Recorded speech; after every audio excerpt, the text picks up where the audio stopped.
So I've been getting a lot of requests about my waste oil burner, how I build it, how it works, how do you light it.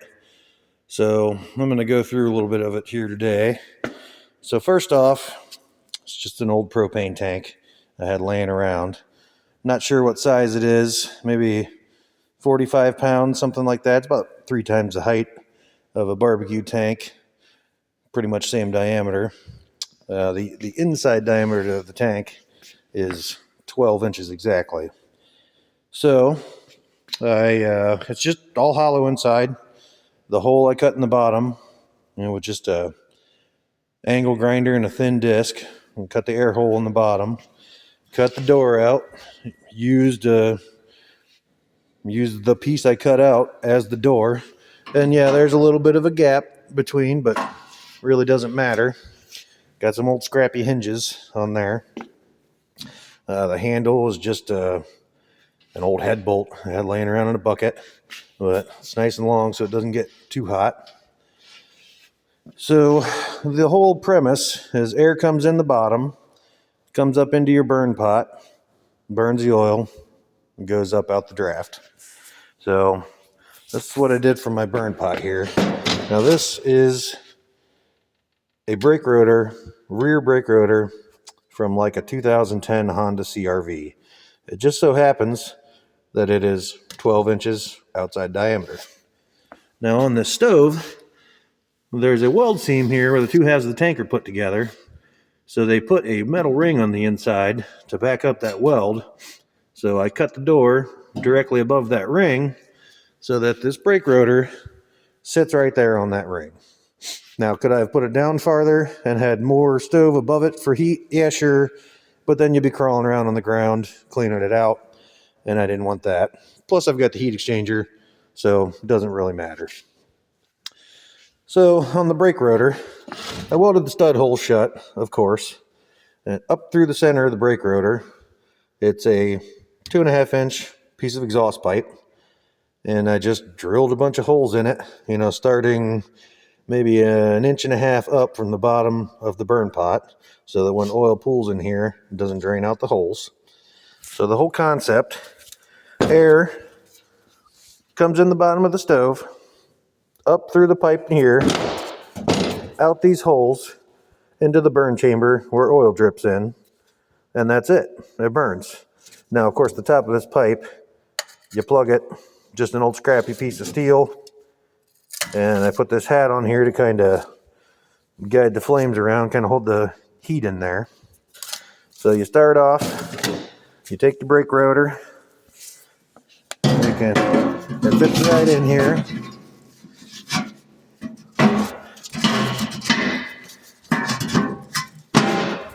Sits on that ring nicely. Then you take your little cap on there to block the top of the pipe, and I set my little piece of steel. That could be a saw blade, anything. That's the part of a brake rotor.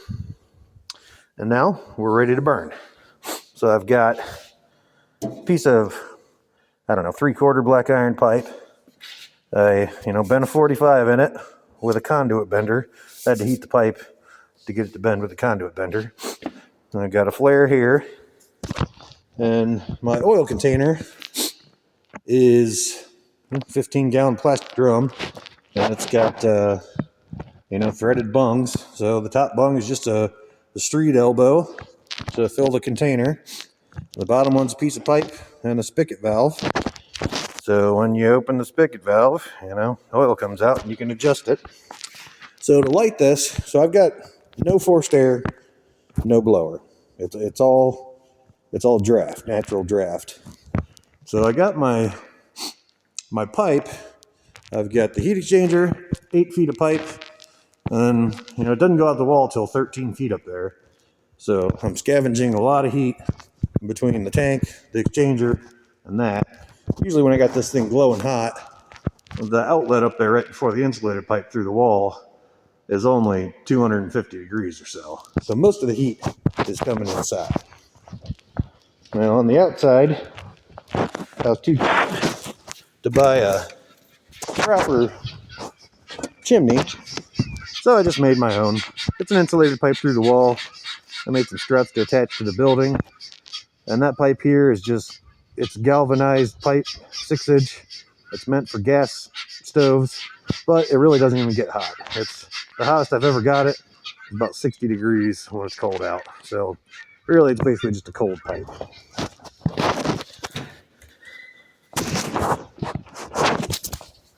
So coming back to the stove, let's light it and see what happens here. So the way I do it, I've got a jug. It is mostly waste oil with a little bit of gasoline in it. Now, you can't use too much gas because it gets pretty explosive. I would say it's about maybe 25% gas at the most. So what we'll do, I pour a little bit in the pot itself. Get this jug far away from our combustion source.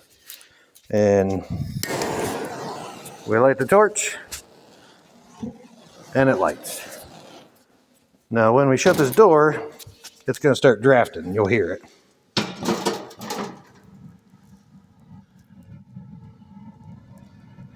As soon as we shut the door, it starts drawing air in underneath, and it starts feeding the fire and gets hotter and hotter. Now, you got to get it pretty hot before it'll start burning straight oil, especially because it's synthetic oil, which burns a little tougher than regular oil. So we give it a few minutes. We might have to pour a little bit of this down the actual feed pipe a couple times, but looks like it's taken off pretty decent already. We'll give it a little drinky poo.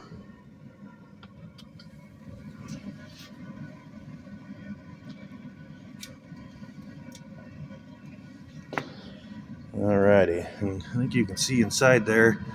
Another thing that happened, this door, when I first cut it, fit really well. After running it a few times, the door warped and kind of curled farther and ended up with this gap on the left side. But to be honest, it burns better with that gap, as air comes in, swirls around inside, and seems to make it burn more evenly and better. So that's actually a good thing. Now, this whole thing, I kind of just wung it based on stuff I'd seen online, and a lot of it was from, there's a guy called Jerry's DIY on YouTube, Jerry with a G, and he does a bunch of waste oil burner stuff.